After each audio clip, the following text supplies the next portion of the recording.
All right, we're going to put out basically just a continuation of the last video that I filmed. It was, again, going to be a 17 to 20 minute video, and I didn't want to do that. So what I actually covered in that video, and I just kind of broke it up into two, is I want to jump into the spreadsheet, show you some updates we've made there, how I track things, how they help me stay on goal, and then how I'm starting to look at risk management overall as part of the strategy. So let's get into that. And before we get into that, if you get any value out of this, I would appreciate a like. And feel free to leave a comment at any point. I love the feedback. I'd like to get better at these and just continue to add value. So let's go ahead and jump into the spreadsheet right now. All right, and on the spreadsheet, just a couple things that I've done. I just added a couple key metrics.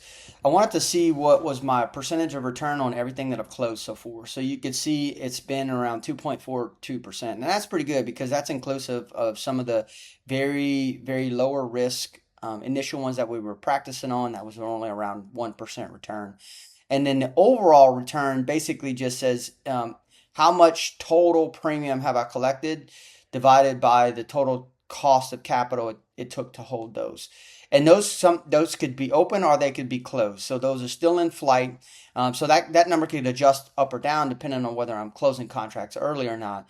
But just in general, my overall returns on every move that I've made is around 4%. And that's pretty good because that's our eventual target. I remember if you go back, look to the goals, the income projector, our eventual target is around 4% monthly gain. So right now we're kind of on track, and I think this is again going to be accelerated by when we start adding in the covered calls, because this is not the covered call side. And a way to read this that we've covered already is everything in green and closed is already behind me, so we'll just go ahead and take those off. So everything that we have open, this is all the stuff that we just looked at. If I average all of these percentage of returns, it's actually close to 6%. Now, again, I'm going to close out some of these early. So these return on capitals will go down a little bit, but that's okay. I feel pretty good about the contracts that we've executed on, and we're just going to continue to go in the same pattern. On the covered call side, I put together a tracker here, and this one is, again, slightly different because you can close a covered call, but you can't assign the shares to somebody else. That's not the way. You can close a covered call by just canceling the contract, which you're going to have to buy to do, and you would potentially do that by you saying, you know what, actually I don't want to have these shares at the risk of getting to somebody else.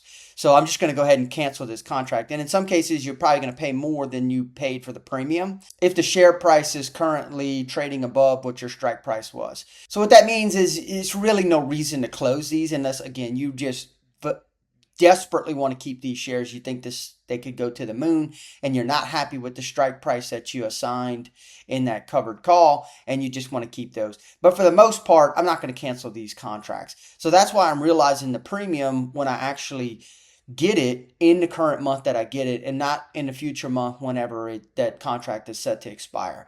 And the way that I'm doing that is what I'm setting as my target profit return, and I'm including the premium. So you can see on these 3 covered calls that we have outstanding right now, if they get executed, which I don't think that they will, SMR probably will, PSIX does not look like it will. That will expire, and we'll start some new ones. We'll close out this spreadsheet as 0, and then I would only get the return of the premium, and I'll start another line item for that.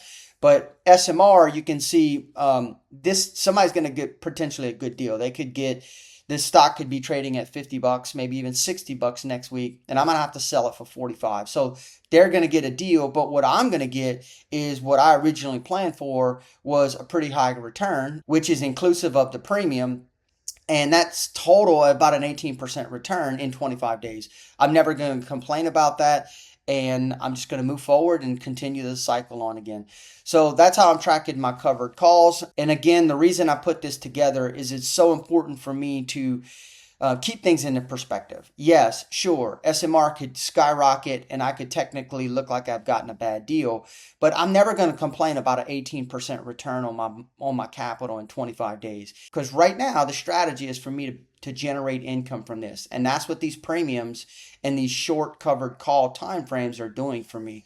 They're generating income for me. So right now I'm meeting my strategy goals, and I'm pretty happy with that. So that's it on the spreadsheet. That's the tracking that I wanted to show you. For me, it just helps to analyze these things in a way that keeps me grounded and doesn't let me get too greedy on my strategy. Finally, if you stuck with me this long, I appreciate it. Go ahead and comment on anything you've seen thus far, any of my positions. I would love to hear your feedback. And I want to close it out with some thoughts on risk management. All right, when I talk about risk management, the very first thing that I need to do a better job of is having the right cash allocation for where the market's at. And a good way to do that is from these fear and greed indexes. So a best way to read this is, and you can get these from all over the different places, and a bunch of people track this, like Brian and some others, they track it based upon the VIX. And the VIX is an actual chart that you can look at. I'll show you that at some other time.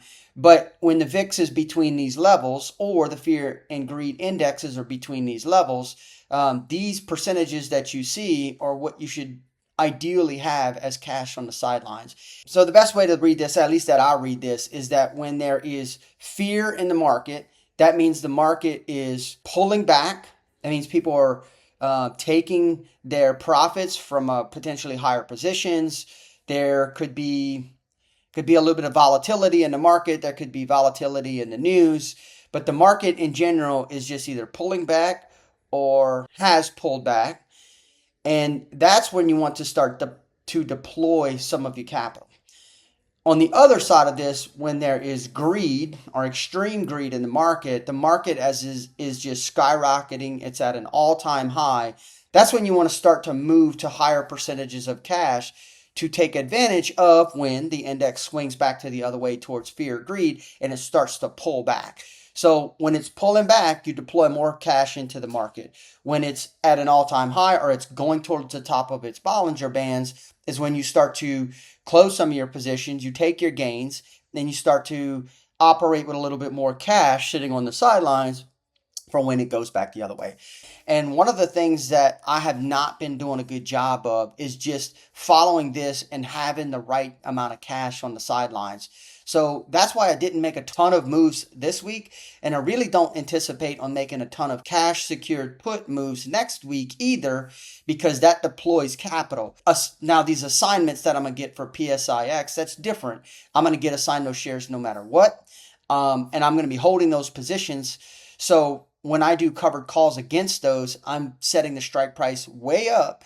So I'm basically making money on the premium while waiting for that stock to appreciate. That's not the same as deploying capital. So that money is already set because I'm already owning those shares. That's not the same as deploying more capital against more cash secured puts. So I am not at a 10% cash allocation, and that's going to be the goal of next week. And then another thing that I'm starting to really hone into is just picking stocks from different sectors. So when one sector is performing well, another sector may not. So I can really start to have better diversification within my portfolio. So we'll get more into this as this series goes on, but I just wanted to quickly cover the fear and greed index. And that's about it for this two-part video that I basically filmed all in once and then chopped into two. So we got a busy week this week coming up. We're going to do a bunch of stuff with PSIX. So thanks for hanging out. Leave a comment if you have any feedback. Go ahead and hit that like button if you got any value out of this. And I'll talk to you all in a few days.